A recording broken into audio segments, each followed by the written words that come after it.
to talk about faith. Faith today. We're going to talk about faith today. What's interesting when I was looking at Batman v Superman as well as Zack Snyder's Justice League is that faith and hope, of course, they're hand in hand.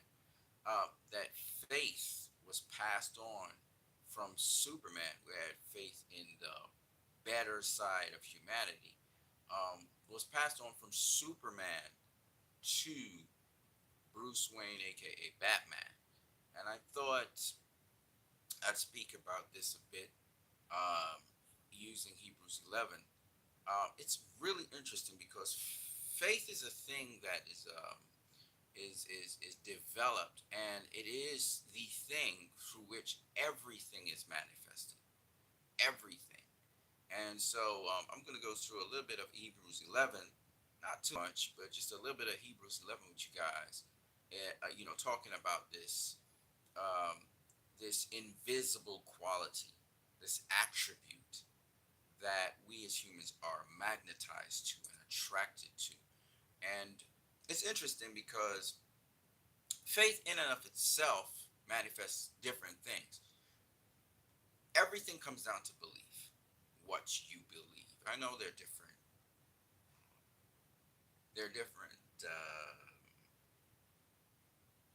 schools of thought on that, but for me, it comes down to what you believe. It's all about influencing someone's belief, um, which is interesting because um, in my country there it was a prolific, very thoughtful, insightful, deep writer named the Mighty Shadow, and he wrote a song which had to do with "You can't take my belief from me." It's a very powerful thing. Belief is what drives us to do things. Now, I don't know if you can hear my volume level. My volume sometimes is very low, and my voice is very low at this point in time. But please indulge me, and we will go through this as much as we can. Um, hey, Pick a Shades, what's up? Long time, brother. So we're gonna go through faith. I'm gonna use the Bible, but we're gonna come back to this topic because we're seeing certain things manifested as a group. The people who are pushing for the Snyderverse to be restored, and we're doing it off of faith. So let me start off with Bruce Wayne. Shout out to Pick a Shades in the building. I see you doing a lot of streaming, Pick a Shades. You're doing a lot of gaming and stuff like that. That's cool.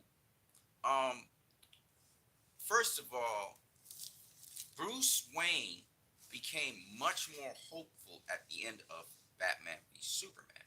And his hope actually started to begin when he realized that Superman was genuinely a good person, looking out for the better interest of other human beings. Of course, this process of building up faith and hope in not only the better of humanity, but also in the prospect of people helping to better humanity, started to happen in Bruce Wayne way before he actually was altercating with Superman. Ricochet says Superman saved Batman from himself. Absolutely, and you know we can go into that in so much detail, but suffice it to say, Batman was literally speaking as a villain. Moments before, Superman had spoken about saving his mother Martha from Lex Luthor, which Bruce was interpreting it a slightly different way because he was thinking about his mother Martha, and that the robber Joe Chill, he was allowing the robber to kill his mother once again. But uh, as to the hope, this thing and the faith, it was actually a process. It was actually happening gradually. One of the things Bruce Wayne argued with Alfred was that Superman was so powerful he could destroy the world in the blink of an eye. He was that powerful that we couldn't take the risk of him doing so, which Eventually, as we see in Zack Snyder's Justice League Part 2, which Zack Snyder was shooting for, that actually happens. But the point is that that was what his argument was to Alfred, which is a viable argument. If any powerful being like that exists in the world today, we would really want to have something to keep him in check. And so Lex Luthor and Batman actually had a point. Bruce and Lex Luthor actually had a point, but the intentions of Bruce and the intentions of Lex Luthor were murderous. They were villainous, in that they were not even waiting for Superman to get to that point. They were trying to annihilate him. Right now, the thing with this movie, which makes it so great, and where I can use my belief again, faith and belief, is because it actually captures the invisible qualities that we as humans strive so hard towards achieving. We want to capture certain things because these things are not necessarily physical things, but they do bring forth physical things. Okay? So, in the case of Bruce Wayne is now at the point where he wants to annihilate Superman. But what makes him second gut check himself is the research that he stole from Lex Luthor, because Wonder Woman, aka Diana Prince, uh, who stole the information from him, which is very interesting how she even found out that he was going to steal this stuff and then stole it from him. It's very interesting how she was latched onto him. I would like to find out the story behind that. But suffice it to say, she stole the information from him, and because she did, he ended up breaking the mold on what Lex Luthor was doing concerning meta-humans. And then he found out that Diana was very, very old. She'd been around for a very, very long time. And then, if that didn't horrify him, he had to deal with her, in other words. This is another human being, or seemingly human, maybe not. And then he sees the Flash and Cyborg, which Diana reveals to us that he got that information. We didn't see him actually himself looking at those beings, but we did see Diana crack that code. We saw Cyborg, and we saw Aquaman, and we saw Diana. Aquaman as powerful as Superman in water, right? So he began to realize that there were more of these individuals walking the planet, right? The meta-human thesis, which Lex Luthor was speaking about, which he spread that information to Senator Finch and so many other people, which we saw in BVS. Now, Bruce Wayne was able to see the evidence for that. And now he's realizing, I don't just have Superman I have to eliminate. I have more super powerful individuals walking this planet in sort of obscurity, sort of, hidden, who I have to eliminate as well. Right? So this is where he's starting to second guess and doubt his own reasoning. And I want you guys to understand, faith is a process. Building up faith and accruing it is just like building up and accruing wealth, or building up and accruing any sort of material thing, whether it's also like building up and accruing your skill sets, where you're beginning to learn to do more and more things. That skill sets can be manifested as practical things, but they are actually spiritual things, because it's knowledge that's in your brain. We can say they're electrical signals, we can say all those kinds of crazy stuff, but at the end of the day, they are what we call spiritual things, because spiritual things, all spiritual means is invisible. So when we talk about faith, it's an invisible thing, it's a spiritual thing, And as a result of that, this is why we speak about accruing and building faith. And I want to go through in a little bit of detail about that, but suffice it to say, Bruce's faith began to rebuild not just in humanity, but now in the meta humans. Remember, Bruce has interacted with meta humans before. Okay, let me just adjust this a little bit.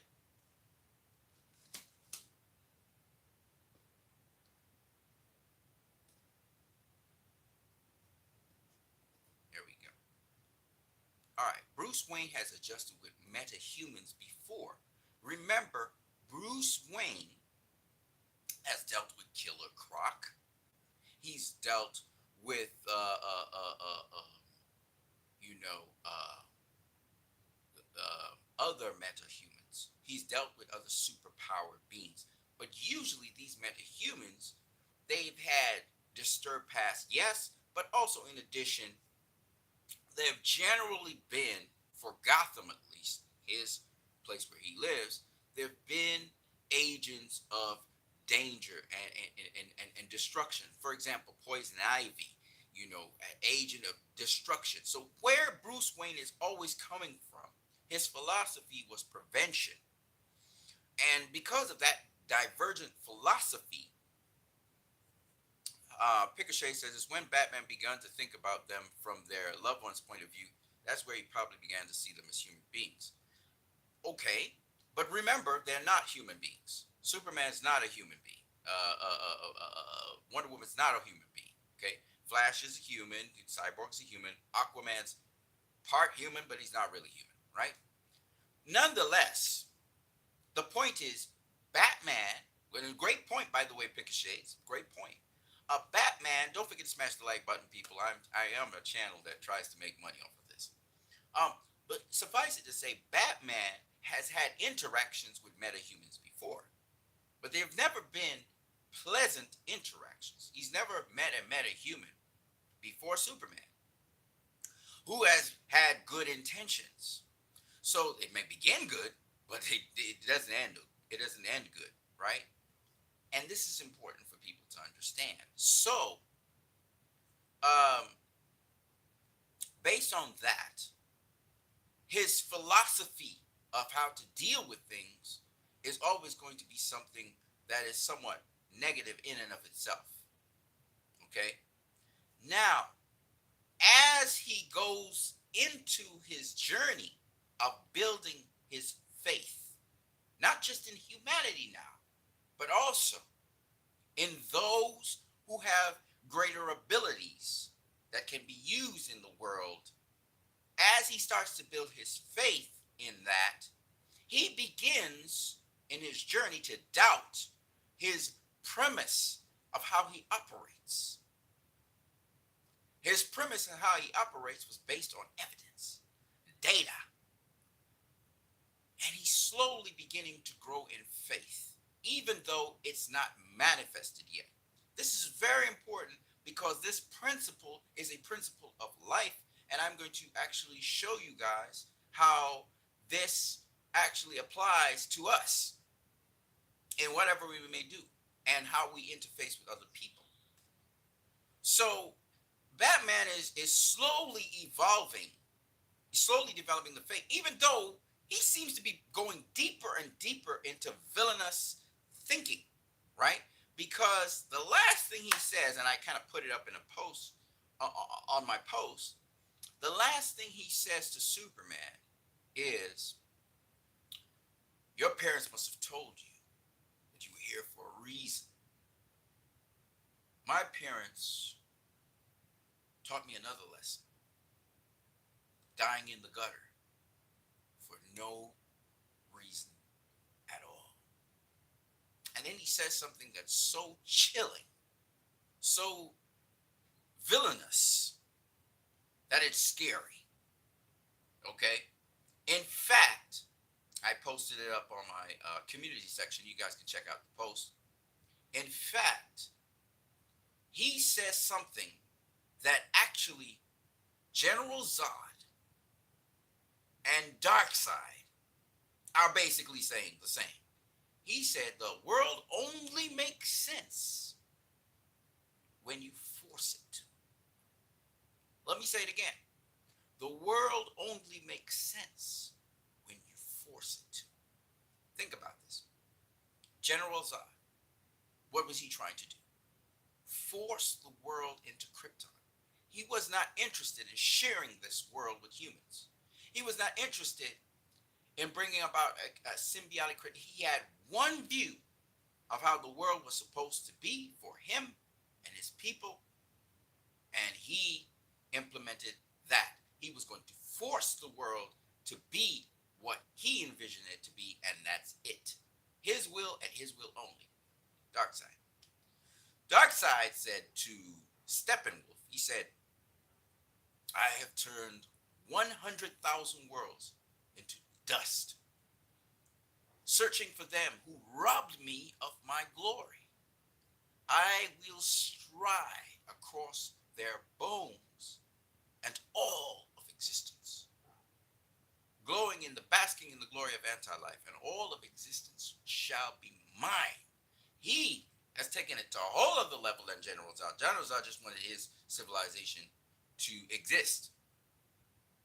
Darkseid wants all civilization and all life to exist as he wants it to exist, only under his will, his power, his authority. And you can see with Steppenwolf and all the other people. And you say, well, that's a villainous thing to do. It's scary because, Darkseid, how he reigns and how he rules. But if you think about it, let's flip the switch for a minute. Isn't that what the Crusades were about? The Crusades, where the Roman Catholic Church and supposed Christianity went all through the world killing anyone who did not acknowledge the cross and Jesus Christ and the Father and the Trinity and their specific iterations. Chilling. And yet today we have descendants of that who are supposedly Christians all over the world. And no one bats an eye about that. Let's get further. The great jihad with Prophet Muhammad sweeping across the Middle East, all the way into Africa, all the way into Asia, was held back by the Russians in Europe. No one bats an eye. Well, some people think of Muslims in a bad way. Pickashade says, truth and ideals in a balanced world can change the world in a benevolent way. Hold on a second.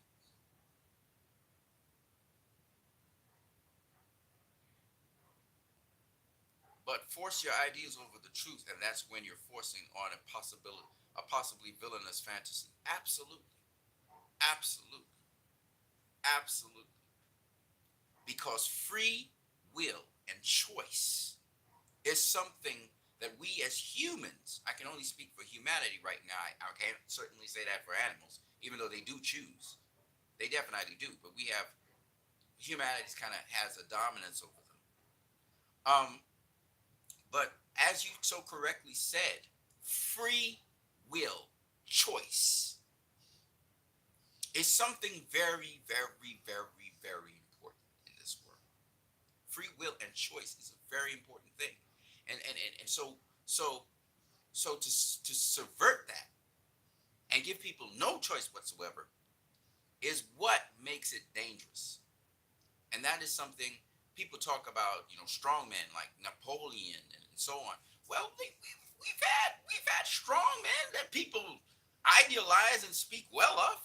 We've had one king leaderships. We have had kings rule the world. Several kings rule the world.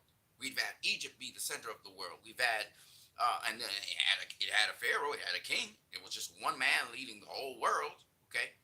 But it's not about necessarily one man ruling the whole world. It's do the different people or countries that give tribute to these ruling kings, are these kings allowing these countries to still carry on their lives like how they usually do? And then maybe they pay tribute to the king. Is the king a benevolent king that allows people to make choices It's always down to choice. It's not necessarily the system of governance as much as it is, are people allowed to choose? And how far are they allowed to choose? We live in the Western world lives in a democratic system. Okay. Some of the Eastern world lives in a feudal system, or not necessarily feudal, but they live in a monarchical system, right? Even, recently the Queen died, but now we have King Charles, right? But the point is, even now the UK still has a monarchical system, but they also have a democratic system. The monarchical system still operates, but it operates more in the background, kind of like a president in a colonial system. The president in a colonial system kind of operates overseeing everything, and the politics reports to him, like a prime minister. If you're in the Western world, like you're in America, a president there, unlike Canada, where Canada has a prime minister and a president, in the United States of America, the president is the sort of the figurehead, right? So now we have what we call figureheads.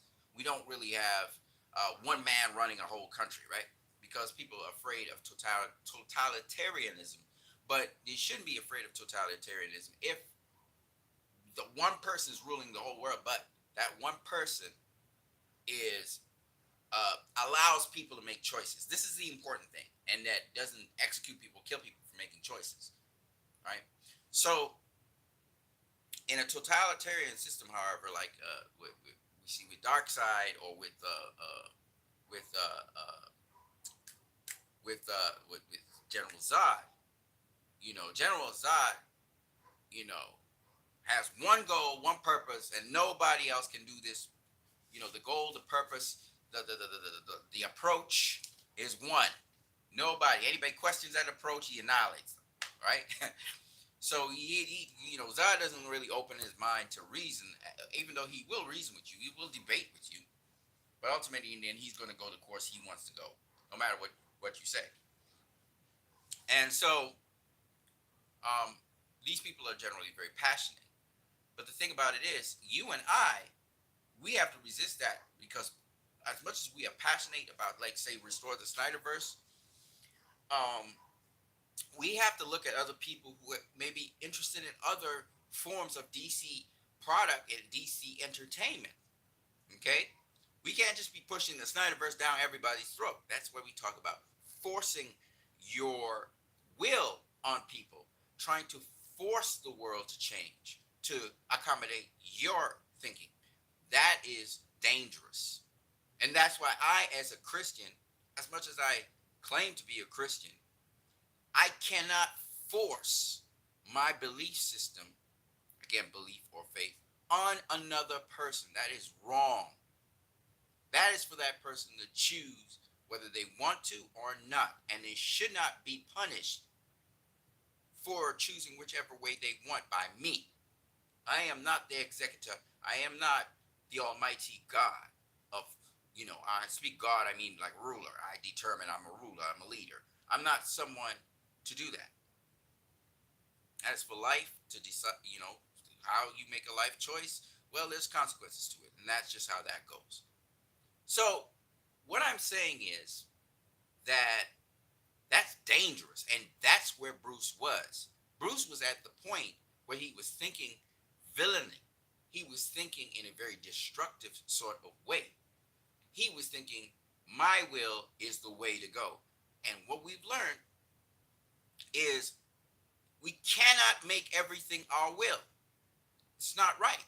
First of all, the universe is too big for that. But besides that, and we're too finite, but besides that, it being idiotic, that is a dangerous thing to do, period. It's very destructive, right? And we've seen it, and even though there are consequences of fallout of Christianity, the Crusades, Islam, the two strongest religions in the world today are Islam and Christianity. So, in a way, those people who implemented the Crusades and those people who implemented the Islamic teachings, they forced their will on the rest of the world. Supposedly, in the name of God. A lot of wars are as a result of people forcing their wills unto other people, other nations, nations forcing their wills onto other nations, right? And for those of us who are not, we're not proponents of war, we clearly don't agree with that, right? Okay, so and there's a time to fight, right? For example, usually in a war, one person's defending themselves and the other person's attacking them, right? So obviously, if someone's attacking you, you're gonna have to defend yourself, right? So this is what happened in Justice League. Steppenwolf came secretly attacking the world, and the Justice League was able to fend him off. But going back to Faith, I want to show you how powerful Faith is. Even though this guy is going down the road he's going,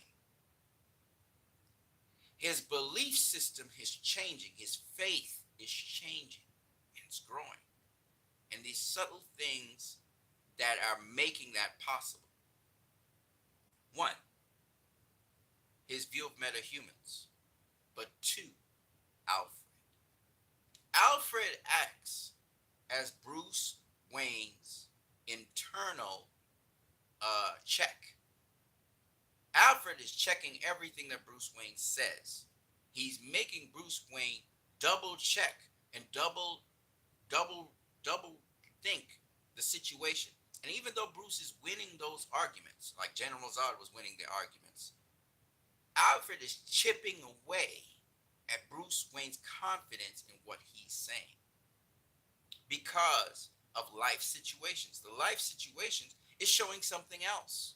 As much as he's talking about Superman being this dangerous thing to humanity, possibly, the evidence is not really there. Superman's constantly trying to do good all the time, right? We see Superman constantly trying to do good all the time. Bruce is holding on to the trauma which Lex Luthor sets up. He's setting up Superman so Bruce would go down this mental pathway because Bruce has some trauma from since way back in his childhood. And Lex is pushing on that trauma, and he's also pushing on the Black Zero event that happened. And I want to say something about the Black Zero event that happened. I know I'm saying a lot of stuff here, but I want to say that because I want to go to I want to get into this nice and deep. So, guys, I take my time with these things, right? So 9/11, I just went back and I looked at 9/11 because yesterday was 9/11. And that's a very traumatic date for a lot of Americans because it's the first time that actually terrorism from supposedly outside of America happened on homegrown soil. Two iconic buildings that sort of demarked America. And what's so traumatic about it is when you start to look at the events and you listen to the horror of people speaking just before they die, they send in these calls to 911 and you hear these horrific screams behind it, and then you're seeing people leaping from the towers and the buildings coming down in a billow of smoke. It is horrific. I'm not going to lie to you guys. It's horrific. And some people from my country died in that building. Okay? And I'm sure people from all of, because it's the World Trade Center. It's the World Trade Center, people. This is the center for commerce and trade. And it was taken down. So people from all over the world were in that building. It was about 4,000, I think 2,000 to 4,000 people died in Ground Zero. Could be more. Point is, that building came down. Now, I don't want to go into the details of what I thought happened. I truly believe it was an inside job, but I don't want to go into all of that. I want to go into the point that it was horrific. And Zack Snyder pulled from that, literally, visually. Let me explain what I mean so that you guys can get absolute details. When the C-17 crashed into the World Engine, mind you, World Engine, World Trade Center, C-17 crashes into the world engine. Remember, it was a Boeing 737 that crashed into the second tower of the World Trade Center. Literally, go and get footage of that. You will see both in BVS and in the actual World Trade Center bombing. Okay, literally the way how the camera moves from the fireman and policeman to the building, literally, literally. Zack Snyder took a shot like that and literally mirrored that when Bruce Wayne came out of his car watching at the plane just zip across the sky and hit into the world engine. Okay, literally, when the World Trade Center building was falling, I literally put that in the community section. You guys can go watch the photos. You will see almost to the T, but a mirror image of it. The World Trade Center building coming down, billows of smoke, and people running away from the World Trade Center building. Okay, literally. The way how the damage and debris was on the ground is very similar to how Wayne Enterprises building looked at when Bruce Wayne snatched that little girl from underneath the rubble that was about to fall down. Okay? What I'm trying to say is Zach literally had people reliving 9/11 at the time when BVS came out. So Man of Steel gave us a perspective from Superman's eyes, right? We were seeing the fight from Superman. So they were tracking, the cameras were tracking Superman. We were seeing him inside the buildings and all that. But when you see it from a human perspective, you can truly understand why Bruce Wayne felt the way he felt. Because if you can think about 9/11 as an American, I guess, and if you were there, you know how horrific it was and how even the media covered it. It was pretty horrific. It was tremendously horrific because not only did the building crash into not only did the planes crash into the buildings came down. They came down afterwards. So this double horror. The first one was the planes crashing into the building. People were coming out the sides of the building. People were jumping out the building because of the heat, the explosive heat that's in the building at that point. So people were jumping out buildings. People were hanging out buildings, waving it. And then the building comes down. Two buildings come down, right? That's just horrific. Okay? That's what Zack Snyder captured in BVS. So some people were saying it is a terrific opening. Some people were horrified by the opening. This is a Superman versus Batman story. This is not supposed to bring back memories and trauma of 9/11. But my point being, that's how strongly embedded in Bruce Wayne when he was watching Superman go across the sky with General Zod. That's how strongly Bruce Wayne felt about it. Because Bruce Wayne was speeding down to Metropolis because he heard, the damage was happening and all this stuff was happening there. So he sped across the Metropolis. Remember, he came by a helicopter, right? And he was desperate. You could see his heart. You could see the urgency in his movement. He could see, he could read it. He could realize there's something real bad going to happen down here. I need to get down there as fast as I can, right? So you got to understand how he was thinking. Because remember, again, Bruce Wayne's a guy who anticipates what will happen. And he anticipates the worst case scenario that could happen. So for him, this is a nightmare all over again. This is worse than the alley because a lot of people that he loved died in that blast. It wasn't just Jack. It was the girl's mother who worked for him. So it was very intense for him. Now, let's get back to this. Faith.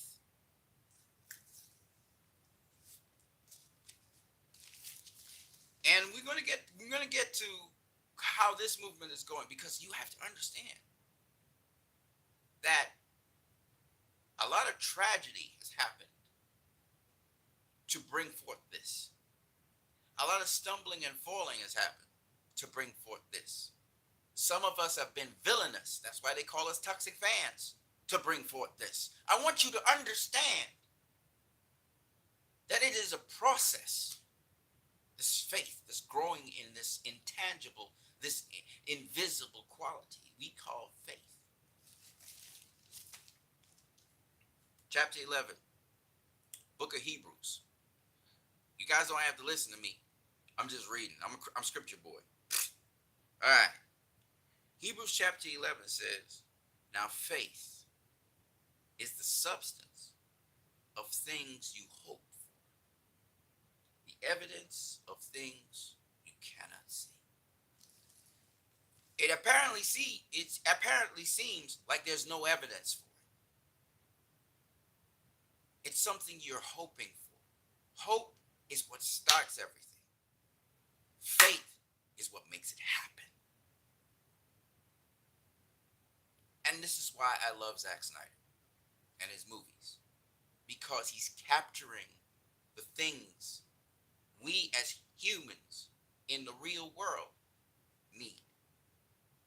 So, to you I say, first of all, have faith. Whatever it is that you're striving towards and you hope for, have faith.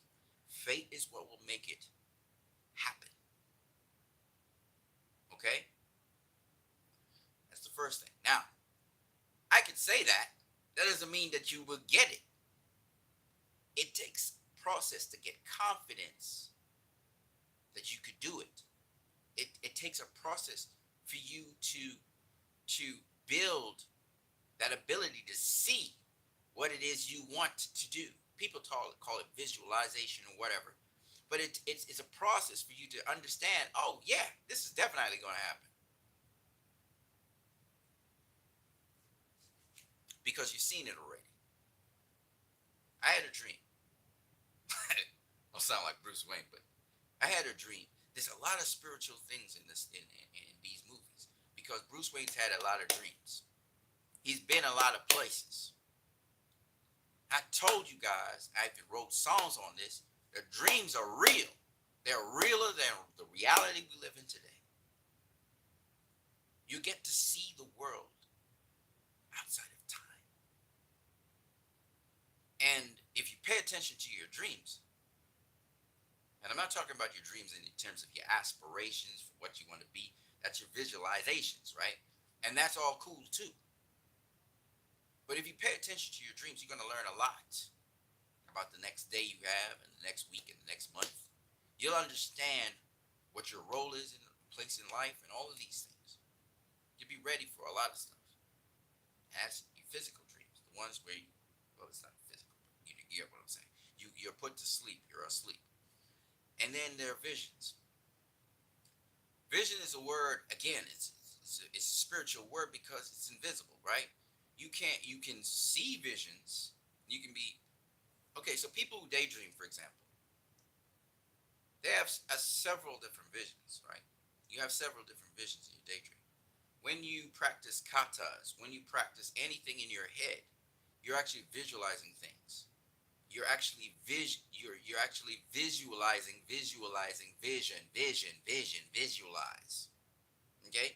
You are actually having visions of what you want to become and what you're conforming yourself to. And they're usually perfect. Whenever you visualize anything, whether bad or good, it's generally perfectly done. Mind and body becoming one is when the vision that you see in your head becomes a reality perfectly executed in this space. So whatever inspiration you get that comes to you, that is whatever idea or whatever comes to your mind, and you see it there, if you lock it in and you start working towards it, you're starting, it's by faith you're doing that. You say, I want to do this. I want to be this. I see myself doing this. That is a vision. Now, the second thing is, working towards it. Now, when you're working towards it, if you're just working towards it, but you don't believe you can do it, or you don't believe it's real, it has to be real. If you don't believe it's real, you haven't visualized yourself being that. You've lost your visualization. You lost your vision. Vision. Eyes see, right? Eyes have vision. Their third eye. You have a third eye. It's a spiritual eye. Is able to see things beyond time. We've been wired that way. Okay? And so that spiritual eye sees you in the future. This is a possible future. Remember, just like with DC, there are alternate futures. And it's based on your choices, you will have secured one of them. This is literally now part of the quantum theory, ladies and gentlemen. Okay, anyway. So what I'm telling you right now is scientifically proven to be a fact. I'm not telling you something that's not real. I'm telling you something right now. These are spiritual things and they are real. They're not fake. Just because they're invisible doesn't mean that they don't exist. So what Zack Snyder is doing in these superhero movies are actually real things. I'm trying to get you guys to understand how real this movie is. And he's doing it in real time with real people in what we call the Restore the Snyderverse campaign. And what we did with Release the Snyder Cut. It's real, people. He got you guys to visualize an outcome, focus on it, and by faith, execute it and bring it to reality. This was a real thing we did. It's factual now. But guess what? The evidence was not seen. There were no facts. We went strictly on faith, which is something that is beyond the tangent of this material world. I want you guys to understand how powerful it is what we did and what it is you're capable of doing for the rest of your life and beyond. I want you to understand what I'm saying. These are real things. I'm not talking to you guys some guptiga out of some church or something or some religion. I'm telling you the principles and the foundation of what our existence in this reality is. It's real, people.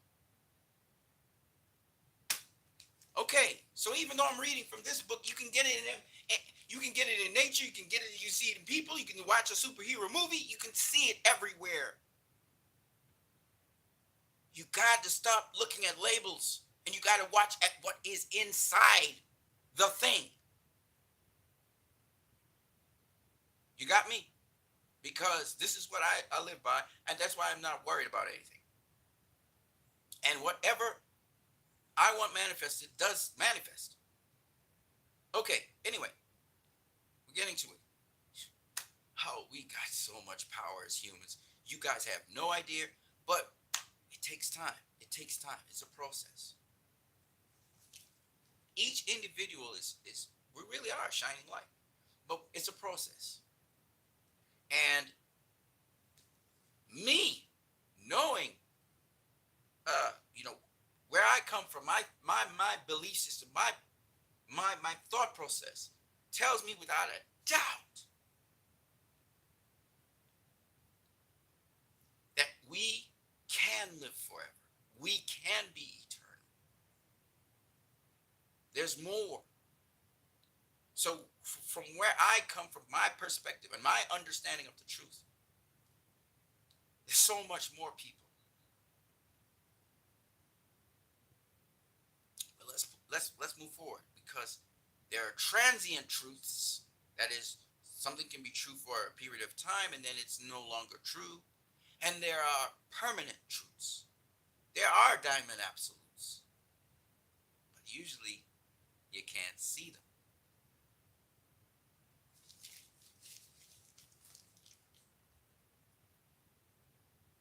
So I'm going to show you the journey of faith. A hero's journey, when you think about it, is really a journey of faith. The hero keeps on going forward because he's hopeful, because he has faith. And what I truly love about BVS, and I know I'm going all over the place, but remember, it's faith we're talking about today, so it makes sense. But what I really like about BVS is how hope and faith are crystallized in that movie. You have no doubt when you watch that movie, by the end of that movie, you know what hope is and you know what faith is. Because in the absence of hope, all around, now, if someone becomes hopeful even a little bit, it's seen. And that's when hope is glorified. That's when it's at its highest. Because in the absence of something, and then it shows up, just a little bit of it shows up, it's clearly seen because there's nothing else to hide it. In the absence of faith, when faith shows up, it's clearly seen because there's no faith anywhere, and then just a little bit of faith comes up, you're gonna see it. It's like a little tree suddenly growing out of the ground in a desert, right? There's a tree in the middle of a desert. It's a spectacle, right? Because nothing's growing there, and then all of a sudden this tree comes up, and you're like, how? You're asking that question, right? That's what faith and hope is, and this is why I value BVS so much, because these heroes are challenged to their core. Their core belief system is challenged. And the interesting thing and the scary thing about belief systems and how they go zoid and how they go to the point where you can have cults and you can have destructive people who are killing people is that it's not so much that the arguments can't be made for someone's belief system that makes them evil. You can clearly make an argument. It's when the belief system changes from something that's edifying everyone to starting to annihilate people, destroy, and destruction becomes greater than construction. And the reason that happens is because we suddenly want everyone to conform to our will, not God's will. God's will involves everybody's will, right? It takes into account everybody's will, right? God's not somebody. I'm talking like Lex Luthor for a minute here. God's not somebody who is going to let free will die. He's not going to let free will die. Right? Always choice. God's too big. God's too big to let free will die. There's too many things existing for free will to die. So my will is not God's will unless I am God myself.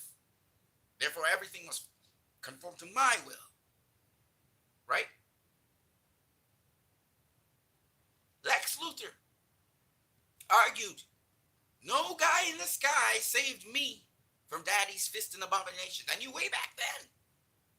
If God is all powerful, he isn't all good. Yet, the guy in the sky saved Papa Lex Luthor from his son, Doomsday. So maybe no guy in the sky saved you from daddy's fist and abomination. But when you became a father, when you had a son, that guy in the sky saved your life from him. Right? So you can't say that God wants everyone, will force everyone to conform to his will. If they don't conform to his will, he'll kill them because they're alive. There's a lot of people, there's a lot of wicked people in this world. There are a lot of people who have no good on their minds. They're not even thinking of themselves as good people. It's totally demented. And there are people who have good intentions, but they want everyone to conform to their intentions. And so they do evil, wicked things. So ultimately, in the end, what I'm saying is that Bruce Wayne moved from giving people a choice and upholding justice to being somebody who was forcing his way of doing things upon the world. Again, that's kind of how Batman does things. He forces people. He'll brutalize a person. He try to force the information out of you, right? That's one of his strategies. So he didn't particularly move away from his core values necessarily, but the spirit in which he came in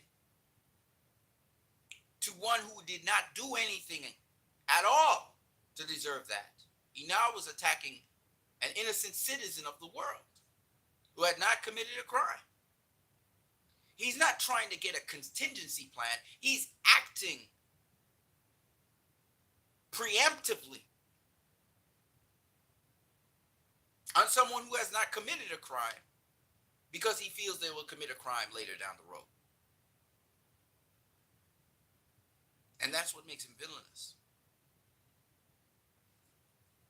And that's something we have to look out for. Even if we're right about something, does that mean that we beat the crap out of someone else who's in the wrong because they're in the wrong? And we do it so much as a society.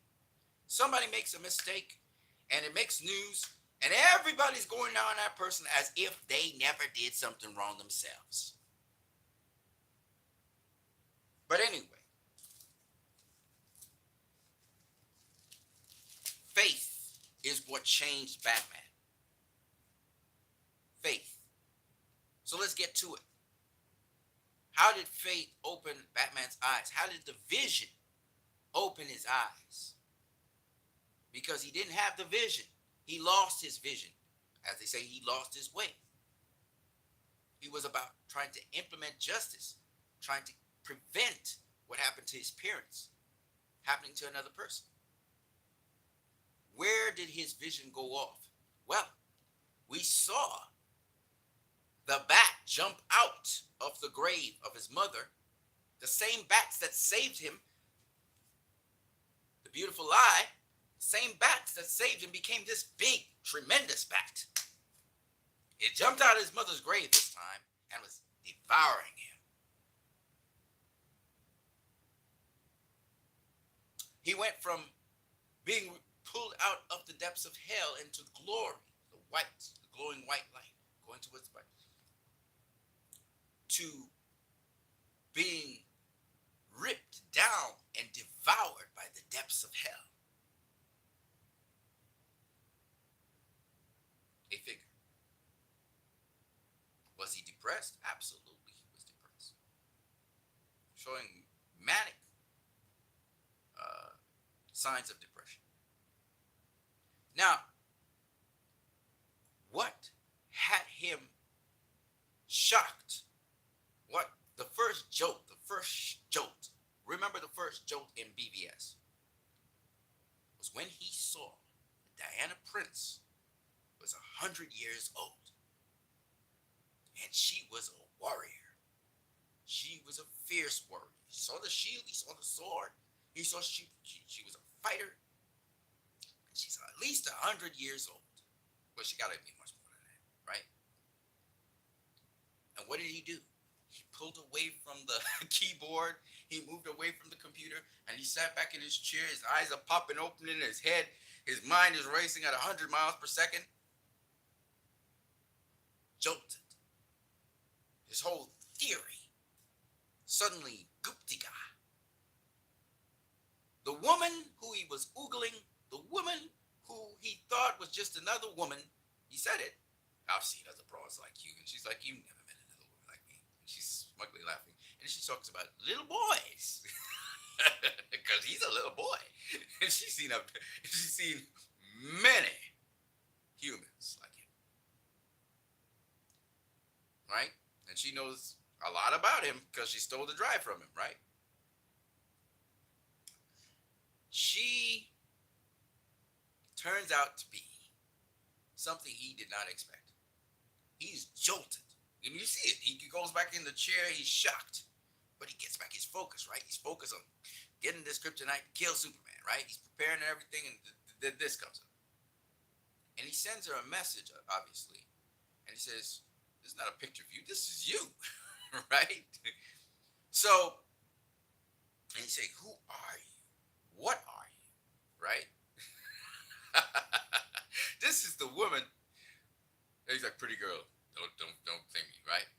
And he gets wrapped up in her story, and he's jolted. And what you guys got to understand is that's how faith works. Remember, faith carries you; it manifests, so it must carry you from whatever you visualize or what you hope for. It must carry you there, and it must make it a reality. Remember what Batman hoped for. He hoped to be able to spare someone's parent's life. He was doing all of this with a good intention. Remember what Jor-El said to uh, Kal-El. He told Kal-El, hope, the symbol of hope, is the potential for every person to be a force for good. This is what Batman at his core wants to be. He's not trying to be a force for evil. He's trying to be a force for good. He's trying to prevent. His whole hope is that he can somehow help to prevent what happened to his parents happening to other people, innocent citizens. Right? If you look at Batman and his ruthlessness is forcing the world to change, it's on criminals. That Batman is not a Batman, especially in BVS. That's not a Batman. If you're a criminal, I don't care if you're a petty criminal or whatever you are. I mean, you have to do some pretty atrocious crimes to really meet Batman anyway. But if you're a criminal, Batman does not care for your life in BVS. He just doesn't. He doesn't care if you live or die. He's not trying to kill you. All right? He's not the Punisher. But if you die, so be it. You shouldn't have been doing those atrocious things, right? So, to criminals, Batman is the worst thing. He's your greatest nightmare because you could die, okay? Or he may torture you, okay? This has been Batman for a long time, okay? He's really extreme. But, having said that, if you're not a criminal, Batman would not come down on you like bricks, or at least try to intimidate you or whatever, because his intention was that he'd be able to save lives so that the lives wouldn't end up like his parents did in the gutter. That's the whole purpose of why he's Batman, which is crazy in itself because Batman, I mean, I understand you're trying to scare people, so that's why you're a bat, and you mostly work in the night, you don't work in the day for that reason. Most crimes happen in the night, right? Some of them happen in the day. So anyway, the point is, that's his hope. And Wonder Woman suddenly helps him to sort of kind of refocus himself in the sense that he's doubting the reason why he wants to destroy Superman. Okay? Because his reasoning now gone out the window. A 100-year-old meta-human, or whatever she is. Right? Because he doesn't even know what she is. Right? And she's militant. But here's the thing with that picture. Man, Zack Snyder does so much with pictures. That picture shows her in World War I helping. She's taking a picture. The people in the city are happy to take her picture. She's helping the soldiers. The soldiers in World War I. She's helping them. So she's militant, but for the first time he's seeing a meta-human, besides Superman, helping other human beings.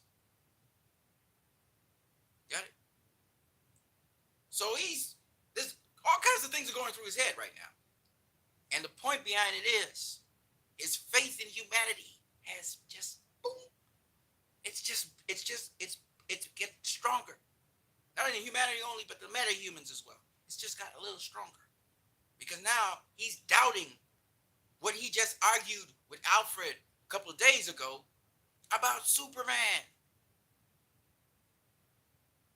Because here's another thing that fights. Look, it looks like fights for 100 years. It's been fighting. That thing's probably more dangerous than Superman. And that thing he met personally stole the drive from him. He's trying to hide her picture for some reason. I guess Lex Luthor had the original picture, so she wanted to get that back for Steve Trevor for sentimental reasons. But nonetheless, all of a sudden, this is what this is going through his head, racing at 100 miles an hour. All of a sudden, he's doubting his premise because his premise is wrong. His premise is wrong. Awesome.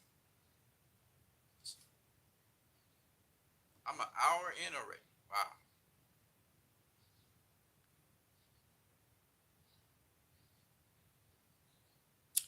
Pickashade said,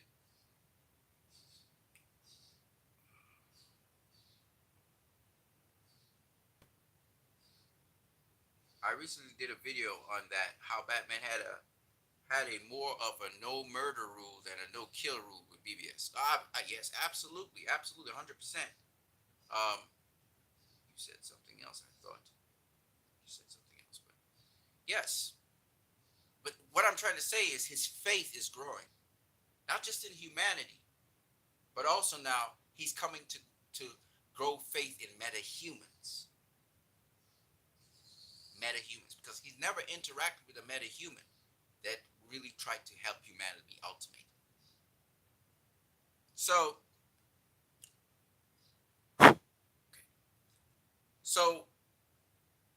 faith is a thing that's a process. I want to share with you guys in Hebrews 11, there was a character named Abraham, from which the present Jews of today are descendants of, and they claim their Abrahamic heritage. They call themselves Semites, Semitic. The whole Semitic or Semite is a descendant of Abraham. All right.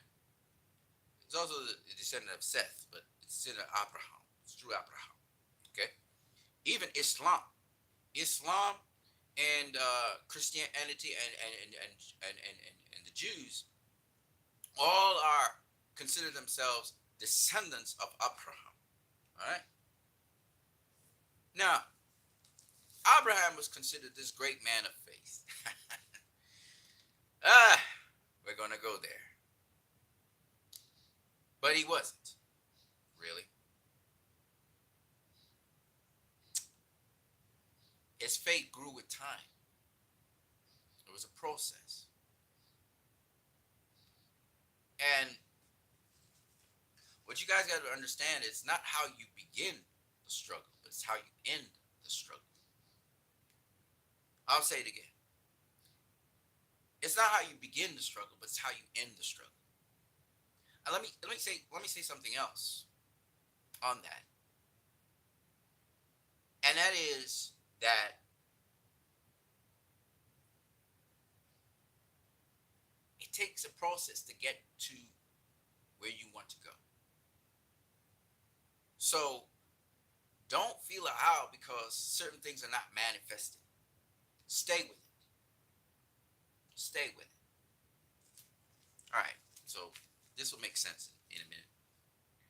So it said, by faith, Abraham, when he was called to go into a place which he should after receive for inheritance, he obeyed, and he went out, not knowing where he was going.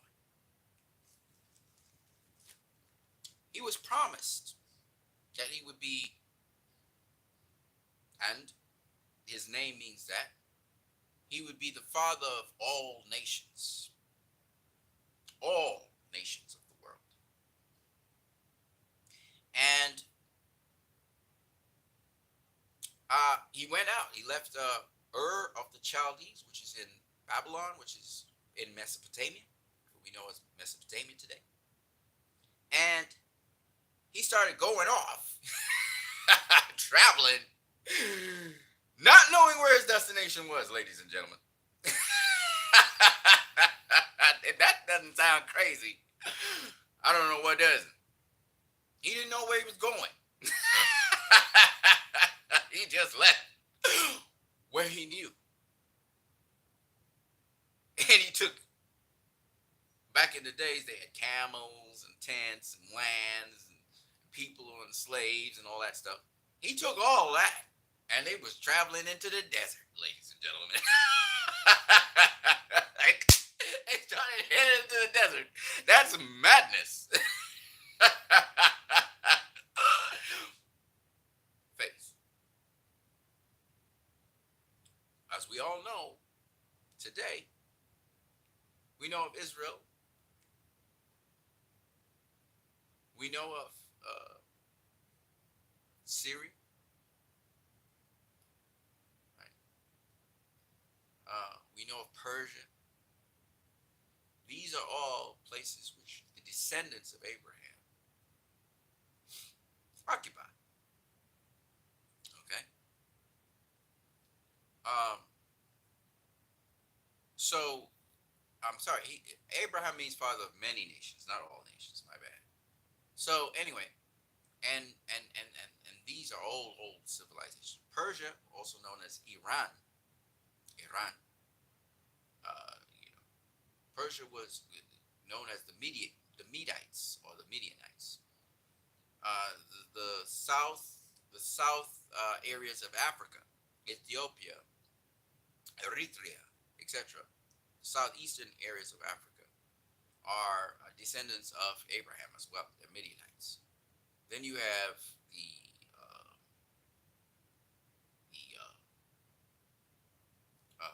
descendants of Abraham in Jerusalem, aka what they call Israel today, and so on. Jerusalem also, by the way, descendants of Abraham. Now, so what I'm trying to say is that he did become a father of many nations, and some of the nations are still around today, in spite of the fact that Israel is cursed and so many other things happen. And Jesus was born and all that. There's a lot more to it, but so that people of faith or who believe certain things, they're all over the place now. They're all over the world. But having said all of that, what I'm really trying to say is Abraham didn't know where he was going.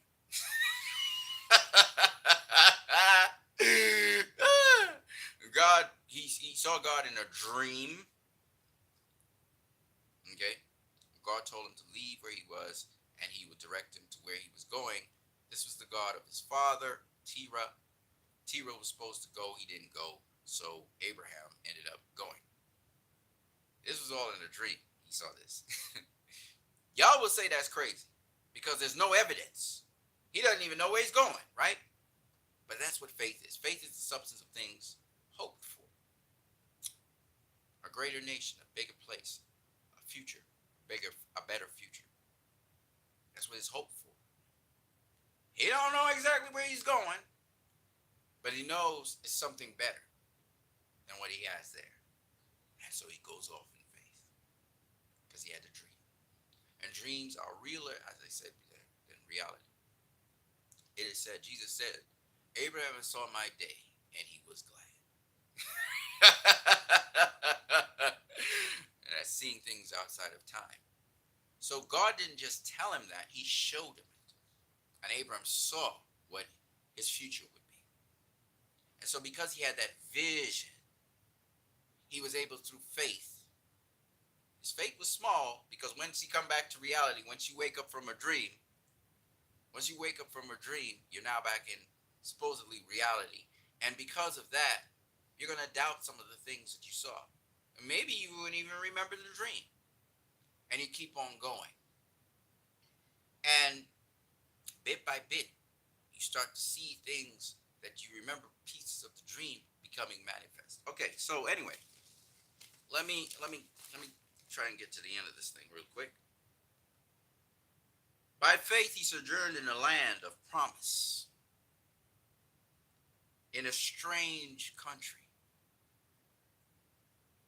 dwelling in places and houses with Isaac and Jacob, the heirs with him for the same promise. I got more. Abraham and Sarah had no children. His wife was Sarah. They had no children. They were quite up in age. Abraham was 96, Sarah was 84. And he had promised him that he would become a father of many nations. So how is that supposed to happen when you ain't got no kids, right? Again, no evidence. The evidence of things not seen. Spiritual. And he saw all of this in the dream.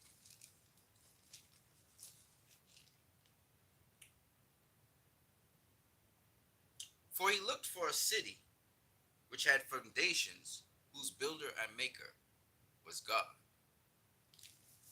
Why that is said, one of the explanations for it is he's seeing this in a dream.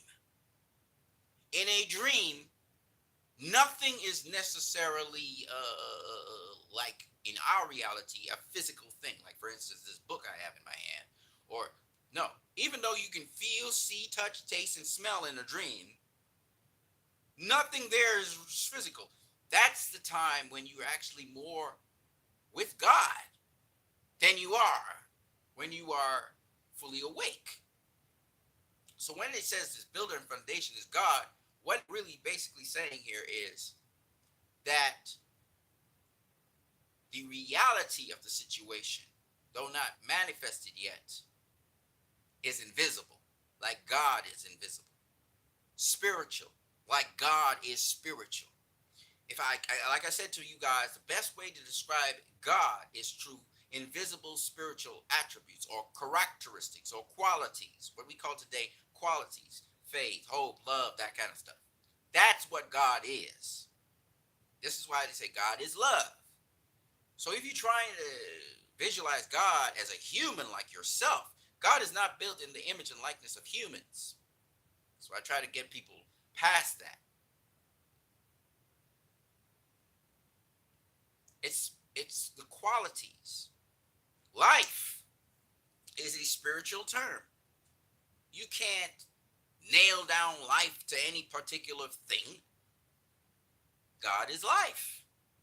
Do you guys get it? All right, so let's keep it moving. Because this is important. It's important that we as human beings, at least when we exist in this world, at least we get some things right. We get some things understood. At least it makes sense in some way. Because all of our religions, all of our mythos, all of our superheroes, that's what they're speaking to. This is what's being spoken to and of. Hold on 1 second. I got to use the bathroom. I'll be right back.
back to what we say. So this is why I love this particular superhero movie. These sets of superhero movies. Okay. So what we're saying is that faith is not about seeing things in the boundaries of time. We're not limited to the boundaries of time anymore. And dreams are like that. All right, let's get to a little bit more. I know you guys want to hear about how we're making progress with the Snyderverse. I'm going to get to that. But I just want to finish this off. So Sarah didn't have no child. Neither did Abraham. Sarah was 84 years old. Abraham was 96 years old. In fact, anyway. And this is what it says. Through faith, also Sarah herself received strength to receive seed. That means she bore a child. And was delivered of a child when she was past age, because she judged him faithful who had promised. And this is crazy because, like I said before, it's a process. She didn't have no child, right? Let me explain something to you guys. One, Abraham wasn't no perfect guy. You know, several times he was supposed to have faith in God, that God would get him where he needed to be. He would go from country to country. He ended up in Egypt. And he told Sarah, hey, man, you better tell Pharaoh that you my sister. You ain't married to me because I don't want to get killed. All right? So it showed, again, he didn't really have that faith in God. You know, he used his own devices. And again, he doubted God when it came to child, because he and Sarah had no child. So Sarah proposed, hey, use my handmaid, Hagar. I have a child by her. And I'm going to be there when she give birth. And, you know, she'll be like, the child will be in my name. So that's how they did again. And then there was another time when he, again, said his wife was his sister. And his wife was up in age, but she probably looked good because the then leader of that place, Abimelech was the guy's name, he took her and he was going to marry her, and God struck him. You know what I mean? So I'm just saying, you know, Abraham had faith issues all the time. He was growing in faith. There were key points in his life where he was beginning to trust what God was telling him, specifically what God was telling him, because God wasn't always specific. And my uncle was actually talked a bit about that. I think it was last Saturday or something like that. And you know, it was good little stuff, because it's showing maturity. People beginning to trust more what is being said. And faith is a thing where, you know, you begin to get more confidence in what you saw or what was shown to you. You get more and more confidence, and the more confidence you have that this thing's definitely going to happen, is the more it will happen. So Sarah ended up, she was barren for like 90 something years. She had a child at 96 years of age, I think. Abraham was like 100 and something like that. I can't remember. I'm just saying. And the point is, she bore a child late in her life. And that child's name was Isaac, who's the head Jacob, who's Israel. Jacob's real name is Israel. So the birthing of Israel, the nation of Israel, came through the grandchild of Sarai. Okay. Now, keeping it moving, after that, Abraham had to give up his son. He was supposed to burn his son. God told him to go burn his son as an offering to him. And for the first time, Abraham didn't question it or nothing. He just went and he did it. Well, the second time, because he went out into a place he didn't know where he was going, but he had seen the place. So in the future. So he did. He took his son and he was going to sacrifice him, but God, of course, changed the whole game and allowed him to sacrifice an animal, a lamb, a sheep instead. And it was supposed to foreshadow God giving his own son, you know, his divine son, just like our Superman, and sacrificing him, which is kind of like what the story of Superman is. All right? So ultimately, in the end, you know, faith is what brings things to come to pass, but it takes time to build that faith. It takes time to really trust in what you've seen or what is shown to you. so you could believe it fully. That's what they call the fullness in Christianity. They call it the fullness. That is when you fully know God. What does that mean? Because that's that's still very imprecise speaking. But what I mean by that is when you trust God so much and what He says to you, that you can hear Him clearly, and not necessarily in terms of a voice or whatever, and you let Him maneuver you. You let Him move you whichever way He wants to move you. The, or as I would say, the rhythm of life is flowing through you, and you are in harmony with that.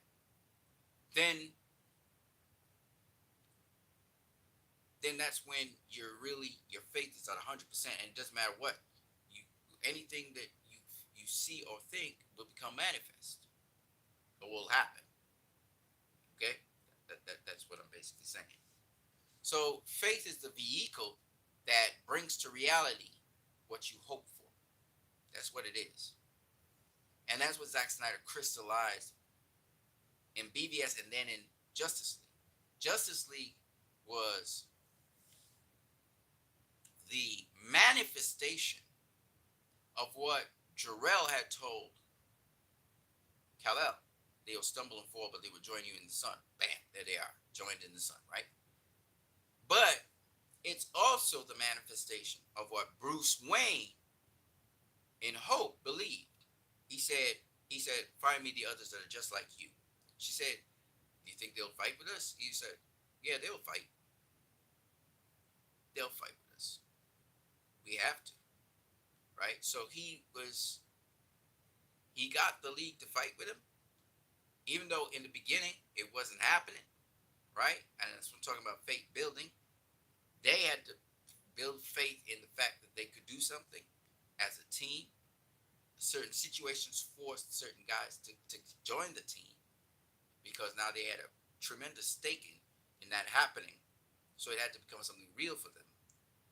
And by and large, it was their faith that brought back Superman.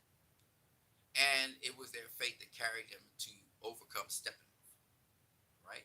So faith is a very important thing, and that's why you heard Bruce Wayne say, I'm operating strictly on faith, not on reason, because faith goes beyond what you can see, what you can hear, what you can feel. And so I just wanted to talk about that. And not only that, but the fact that it has to be built. It isn't, you don't just get all this faith all of a sudden, okay? It's something that builds. You have to build confidence. To build confidence. Just like for me as a Christian, I have to build confidence in God daily. Daily. Daily I'm building confidence in God. And what He can do for me. And what I can do for others through what He has done for me. I have to build that confidence. Similarly, for some of you guys who are social media people and so on, you have to build that confidence in the fact that you can do successful media streams and get more viewers and whatever it is you hope for. Okay? And so it's a daily process.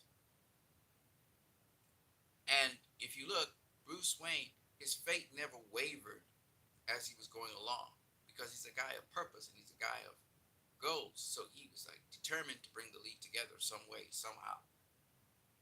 That was his focus. That was his vision. So I just wanted to share that before talking about a series of events that has happened, which I believe just keeps on changing the tone in how we as the Snyder fandom are seeing DC and the DCEU shaping in the direction of the Snyderverse. And we have been relentlessly saying restore the Snyderverse, and we should continue to relentlessly do that because that helps us to remember our vision and our focus. And as we relentlessly do that, we are seeing things. Again, we're not forcing the world to make sense. We're not forcing the world to change. What we're actually doing is implementing faith and being driven by that. So where Bruce Wayne got his results was in having faith. You saw two different approaches. You saw a Bruce Wayne who was trying to force the world to make sense. That was in BVS, and it failed. And you saw that with General Zod. You saw that with Darkseid. You saw that with Lex Luthor. And Lex Luthor looked like he achieved success, but he failed as well because we saw Superman come back in uh, Zack Snyder's Justice League. And the reason Superman did not die, and the reason Superman looked good, the two prefaces that that Lex Luthor said God could not do. He's either not all powerful or he's not all good. Right? That's what Lex Luthor said. Superman was all good, and he died doing a good thing. So Lex Luthor thought he was right. Oh, he's not. But he's not all powerful because he died. But then, in Zack Snyder's Justice League, Superman came back. What did Lex Luthor say at the end? He said, well, I'm trying to celebrate God's return out of the ground and back up into the sky. That's a Jesus line, if y'all don't know. Jesus came out of the ground, out of death, and went back up into heaven. Right? And the disciples actually saw him ascend back up into heaven. I want you to understand what I'm saying, because it's a precept. It's a precept. Now, there's not too many stories of, humans going back up into the heavens. But my point being that he was wrong. Right?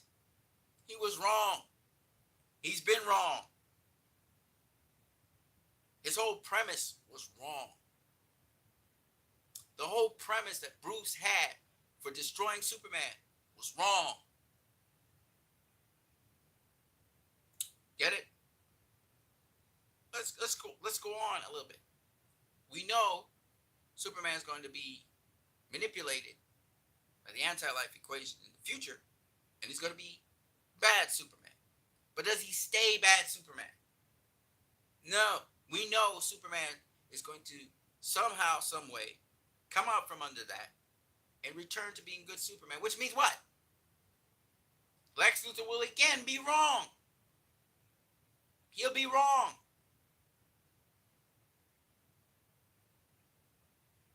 So, as much as Lex Luthor will see a manifestation of what he believed, there's a temporal truth and there's an absolute truth. Lex Luthor's truth was temporal, and truth that's temporal is not really truth, for it's only temporal. Eternal truth, however, is true. Yes? Because it continues to be true.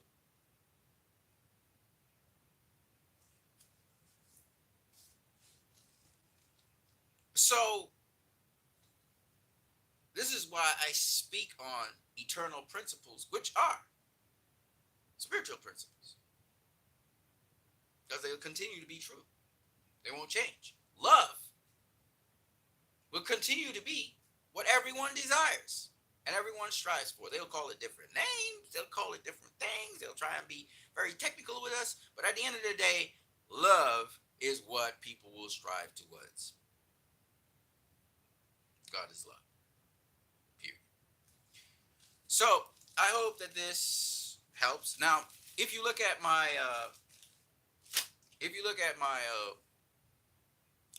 my picture that this video is based on, you will see that HBO MAX, I guess it's on HBO MAX, is recently put for DC.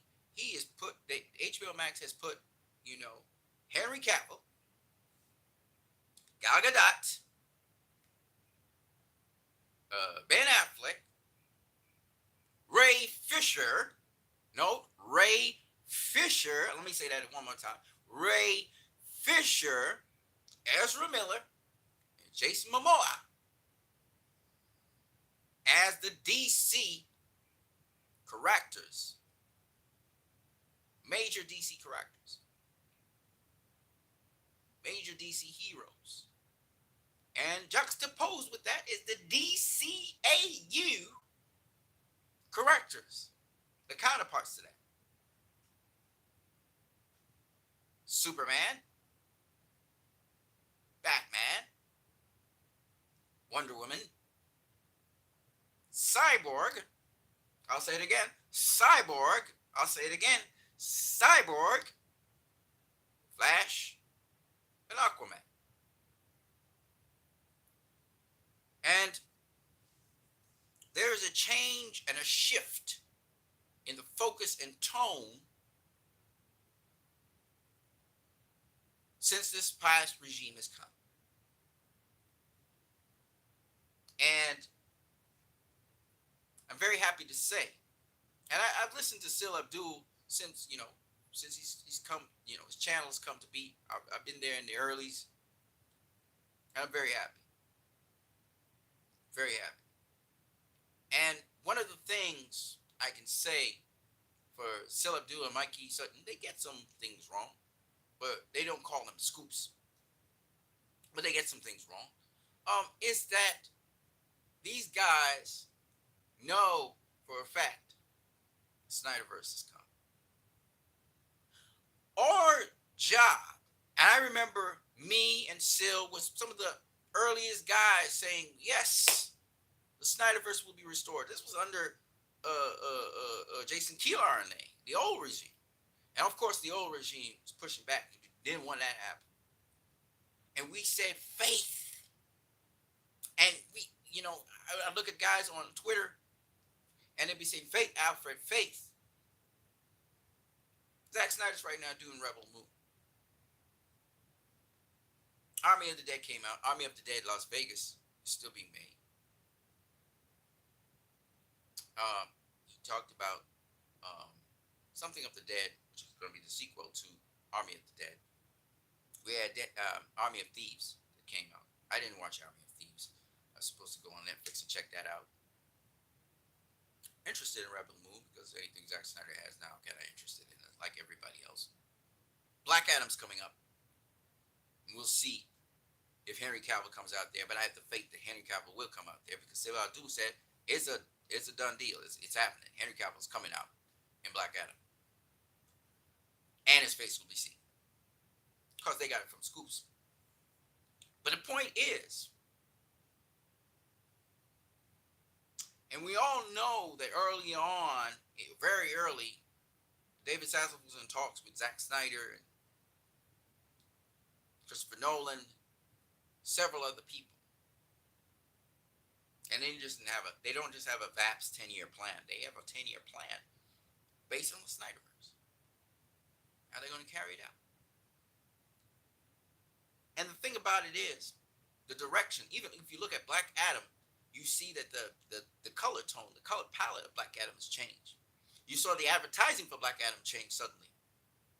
Now, a lot of the Snyder fans are skeptical about WBD. I understand. But they are rapidly making steps. You saw Batgirl get canceled. You saw a lot of CW. The CW was no longer there. You saw certain HBO MAX movies canceled. The crazy Aquaman movie canceled. You're seeing all of these movies that are upcoming in reshoots, including Black Adam was in reshoots. All of them are being reworked. There's a reason that's happening. David Zaslav told y'all, Superman, Batman, Wonder Woman. He told you. It's coming, ladies and gentlemen. Restore the Snyderverse is coming. The Snyderverse will be restored. It's coming, ladies and gentlemen. Take a little while, but it's coming. Have faith. Have faith. Have faith. But faith must not be limited to the Snyder Cut, the Snyderverse, and anything that has to do with Zack Snyder. That would not be the purpose of these movies. It must translate into our lives. We must have faith in goodness, faith that we can be vessels for good. And now, me being a Christian, me being someone who believes in religion, true religion being caring for the fatherless, the widows, and keeping themselves unspotted before God. Have faith in God. I'll catch you guys later. Guys, I am Disciple out.